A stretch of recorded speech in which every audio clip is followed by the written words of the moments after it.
Esta é a nossa Cesaline, uma reunião virtual para você. Onde um ou mais estejam reunidos em meu nome, lá estarei. Palavras do Mestre Jesus. Assim, convido a todos para nos concentrarmos nas lições e tratamentos que iremos receber. No primeiro momento, teremos uma lição preparatória, uma lição do Evangelho e suas respectivas explicações. No segundo momento, teremos o passe à distância e não esqueça de colocar um copo de água próximo para a fluidificação. E nesse momento, procure estar confortável em um lugar de sua preferência. Desligue os aparelhos que possam tirar sua atenção. Boa noite, meus irmãos. Que a paz do nosso Mestre Jesus possa nos envolver a todos, harmonizando os corações dos encarnados e desencarnados. Neste instante, nós aproveitamos para elevarmos os nossos pensamentos a Deus, pedindo a Ele sua proteção e amparo para realizarmos os nossos tratamentos da Casa Santo Agostinho na noite de hoje. Com os nossos pensamentos elevados, nós dizemos: Ave Maria, cheia de graça, Senhor é convosco. Bendita sois vós entre as mulheres, bendito é o fruto do vosso ventre, nasceu Jesus. Santa Maria, Mãe de Jesus, rogai por nós, pecadores, agora e na hora da nossa morte. Que assim seja, Senhor Jesus. Leitura preparatória está no livro Vigiai e Orai, lição 173, Sofrer por Antecipação, de Carlos Bacelli, pelo Espírito de Irmão José. Sofrer por antecipação. Aprende a controlar as tuas emoções. Antes de falar uma só palavra, ouve o que tenham a dizer-te. Não sofras por antecipação. Não te angusties pelo problema que ainda não apareceu. Não aceites a ofensa que te queixaram fazer. A provocação só encontra ressonância no espírito invigilante que lhe escancara as portas da alma. Se não te sentires magoado, ninguém será capaz de magoar-te. Não sejas tão suscetível. Quando te irritas, perde o controle das próprias emoções. A dificuldade que temes talvez nem venham a atingir. Ficar na expectativa do pior é criar ambiente propício para ele.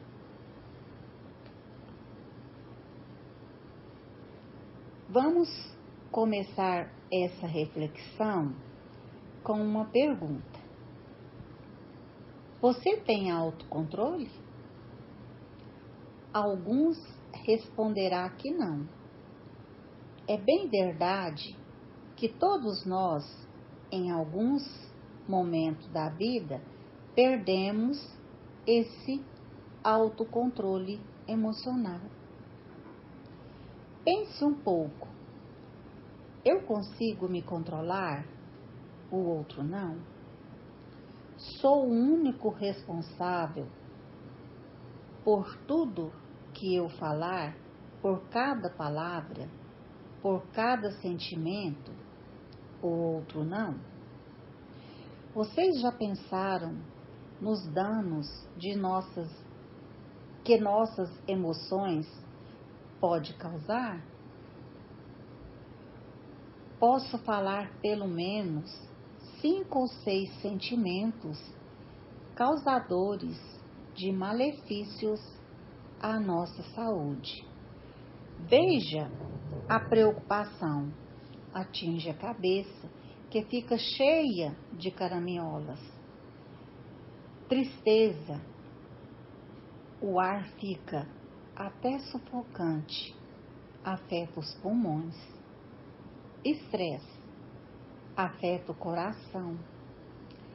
Correria e inquietações podem causar problemas circulatórios. Raiva atinge o fígado e às vezes não digerimos bem os alimentos. Medo atinge os rins. Frustração atinge o pâncreas, órgão que produz insulina, e é o resultado da deficiência de insulina é o diabetes.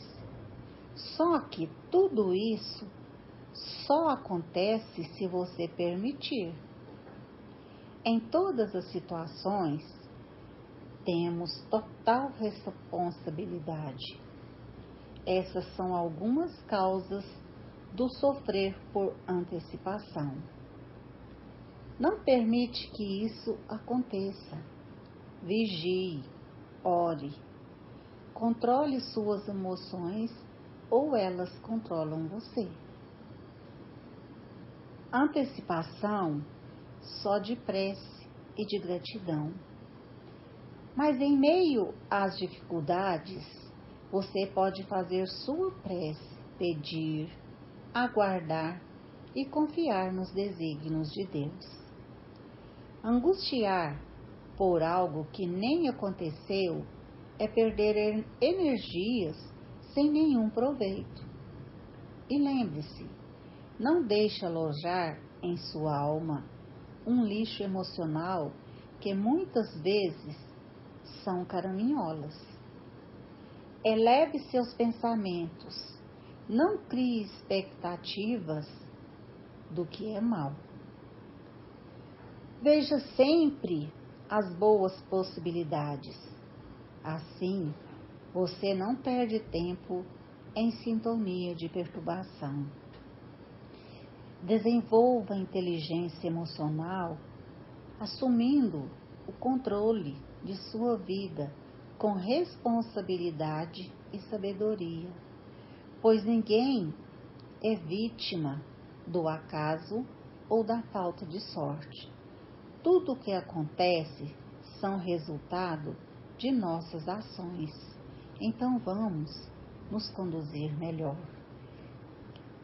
Que a paz de Jesus esteja com todos vocês. Muito obrigada pela oportunidade de hoje. Boa noite a todos e fiquem com Deus. Olá, meus amigos, minhas amigas do Centro Espírita Santo Agostinho, da cidade de Uberlândia. Agradeço o convite mais uma vez para estar aqui trazendo algumas reflexões para vocês. Reflexões também que serão disponibilizadas depois lá no meu canal do YouTube, William Jacob, para aqueles que posteriormente quiserem acompanhar por lá e nos ajudar também na divulgação.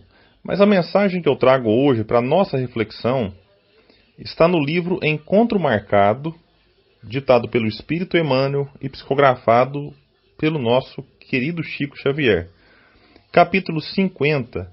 E aí eu farei leitura de alguns trechos e algumas pausas para reflexão, até para não cansá-los da leitura. O título da mensagem, então, é Quando o Erro Apareça. Aqui eu já acho interessante, porque qual de nós pode se dizer aí um viajor, né, nesta encarnação que de vez em quando ou de vez em sempre não se depara com um erro cometido?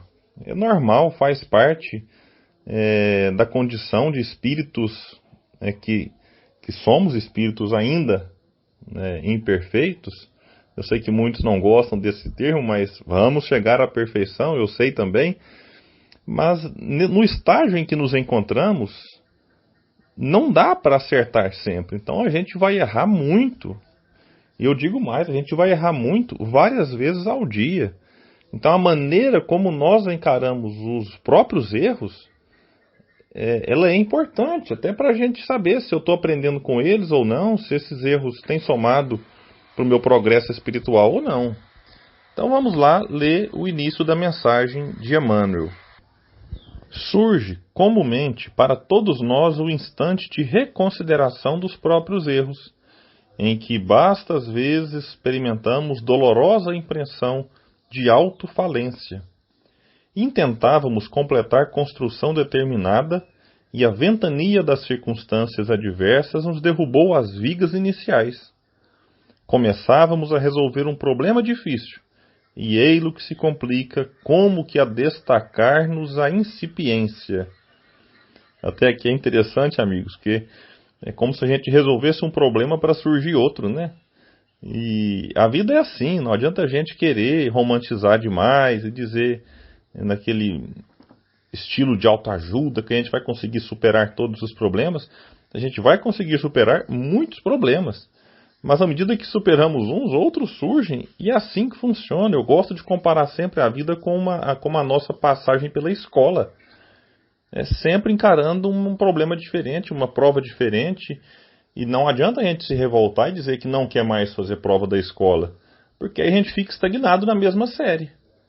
Então a prova na escola é extremamente ali necessária. Eu não quero aqui discutir os métodos pedagógicos e tudo mais, mas algo que a gente tem hoje é importante para que a gente mostre que realmente aprendeu e avance, né, para as séries seguintes.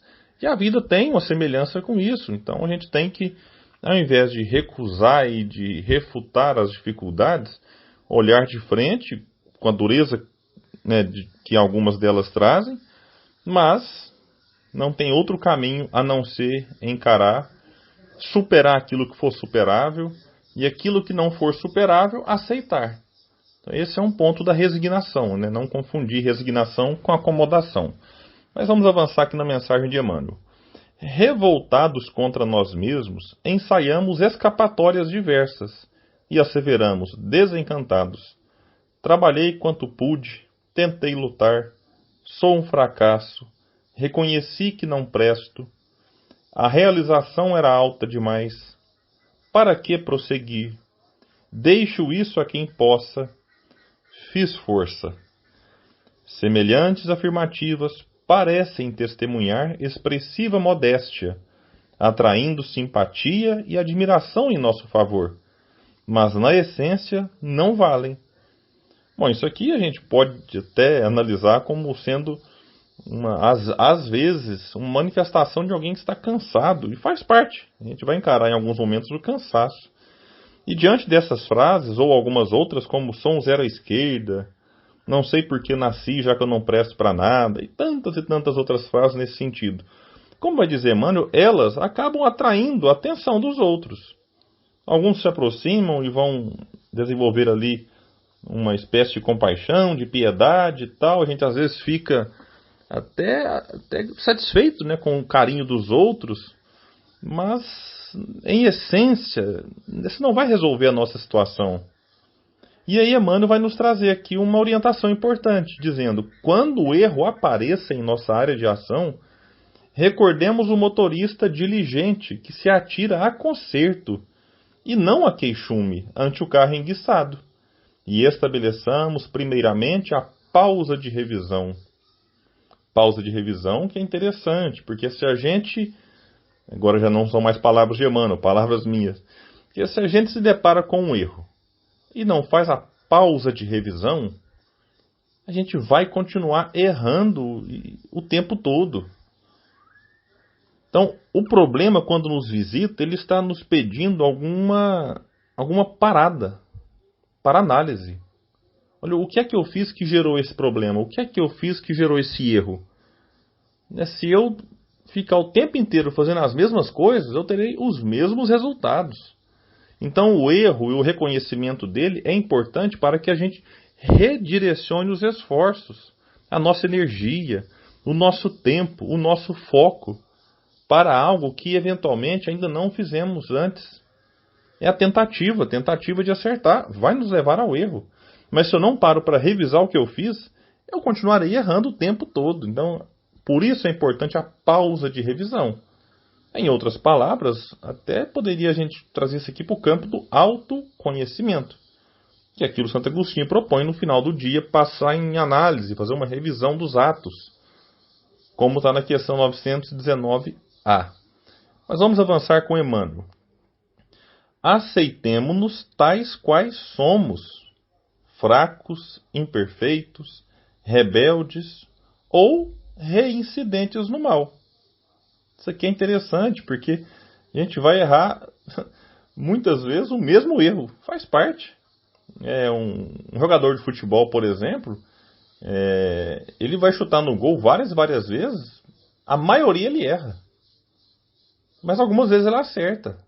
O jogador de basquete, como tem maiores chances de arremessar na cesta, então a gente percebe que ele vai acertar mais vezes. Mas ainda assim ele vai errar muitas outras. Vou até pegar o exemplo do jogador, que não foi meu caso, porque eu joguei mal basquete, futebol muito ruim. Basquete já foi um pouco melhor. Mas se eu continuo arremessando na cesta, errando e não aceitando que preciso melhorar, eu continuarei arremessando errado.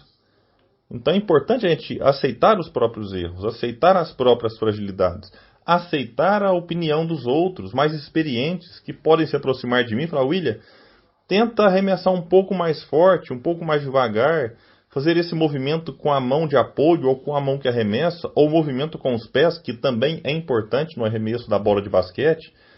Isso tudo faz parte, tudo contribui para o nosso aperfeiçoamento, enquanto jogador de basquete e enquanto espírito imortal encarnado neste momento, reencarnado. Fitemo-nos no espelho da razão pura, raciocinemos. Observemos os pontos vulneráveis em torno dos quais as nossas faltas reaparecem. Verifiquemos claramente em nós aquilo que desaprovamos nos outros. Este é um ponto importante para a gente fazer uma pausa. Como vai nos dizer Jesus, às vezes a gente fica tão presos ao cisco no olho do outro e não enxerga a própria trave que está no nosso. Em outras palavras, a gente fica às vezes apegado ao problema do outro, que existe em nós o mesmo problema, só que numa proporção até maior. E é como se a gente até tivesse mais facilidade de detectar no outro justamente aquilo que existe em nós. Isso não quer dizer que todos os erros que eu observo no mundo estão dentro de mim, não. Mas é importante, quando eu olhar para alguém corrupto, por exemplo, assim, mas será que não existe corrupção também na minha conduta enquanto cidadão? Ah, mas tudo bem que eu não sou tão corrupto quanto o outro. Ótimo, é bom fazer essa avaliação também. Mas é importante a gente olhar para dentro, para começar a corrigir eventual comportamento corrupto.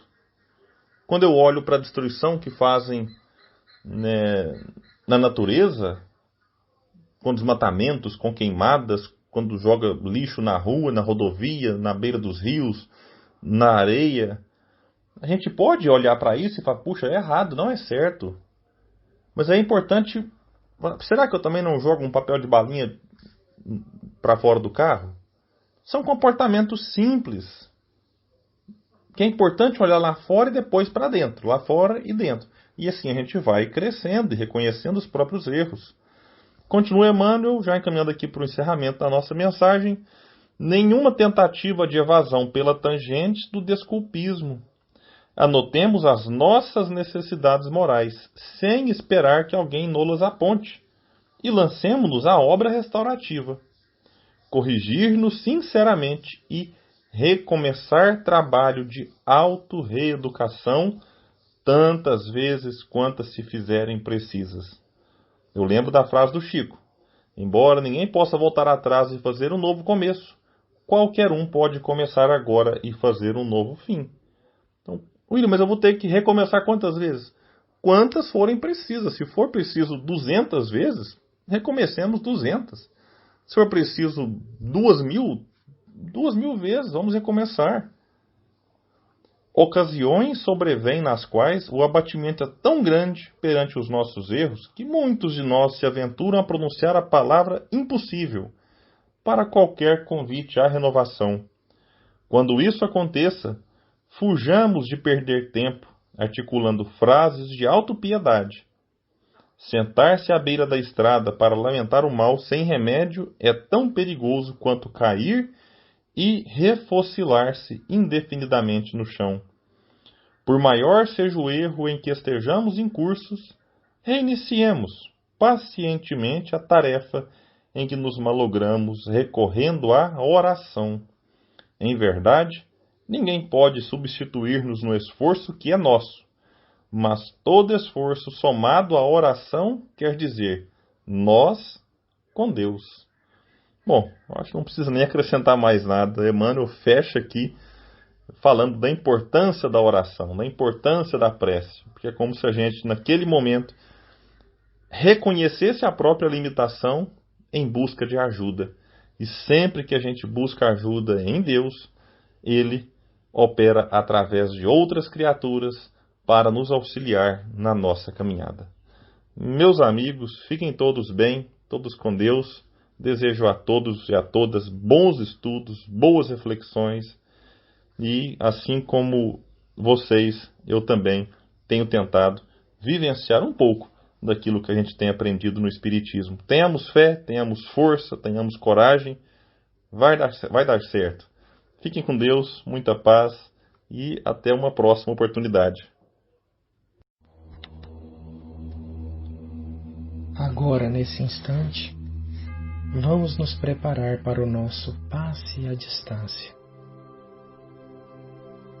Vamos fechando nossos olhos,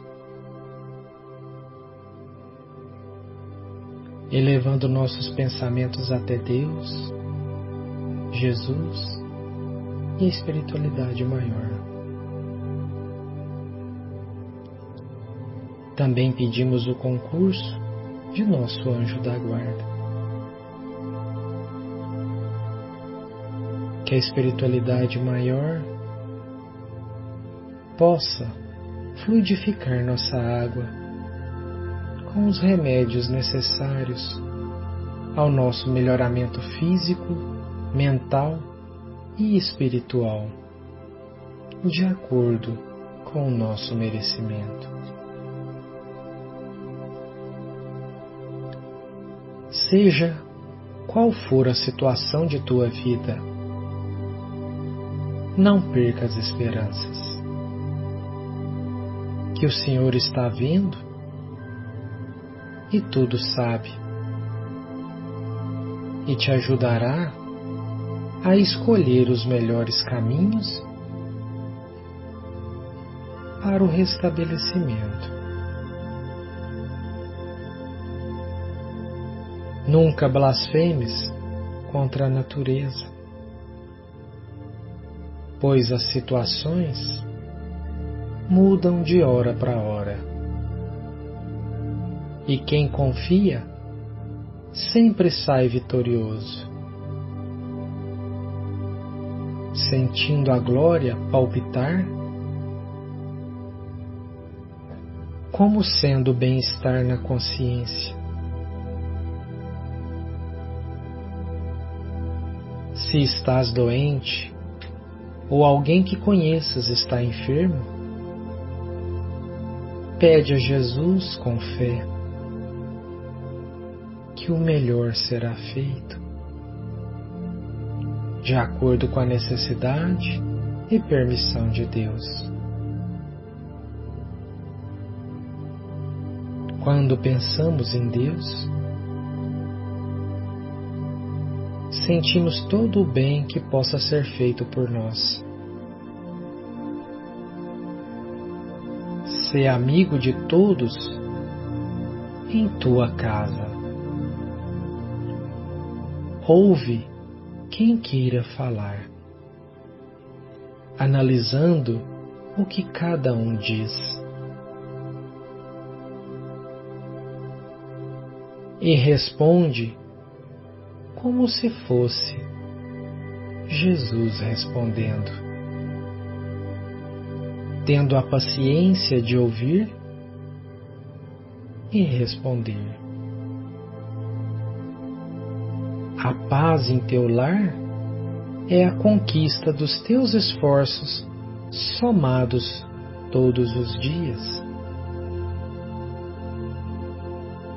Quem não tem tempo para as boas conversações em família, nunca encontra o que busca: a felicidade. E agora vamos fazer o Pai Nosso para finalizar o nosso passe, pedindo não só a nós, mas que todos que aqui estão em nosso lar, encarnados e desencarnados, possam receber essas bênçãos da espiritualidade maior. Pai nosso que estais nos céus, santificado seja vosso santo nome. Venha a nós o vosso reino, seja feita a vossa vontade, assim na terra como nos céus. O pão nosso de cada dia dai-nos hoje e sempre. Perdoa, Pai, as nossas ofensas, assim como nós perdoamos a quem nos tem ofendido. Não nos deixes cair em erros e tentações, mas livra-nos, Senhor, da prática de todo o mal, e que assim seja. Obrigado, meus irmãos, por mais esta oportunidade. Fiquem com Deus.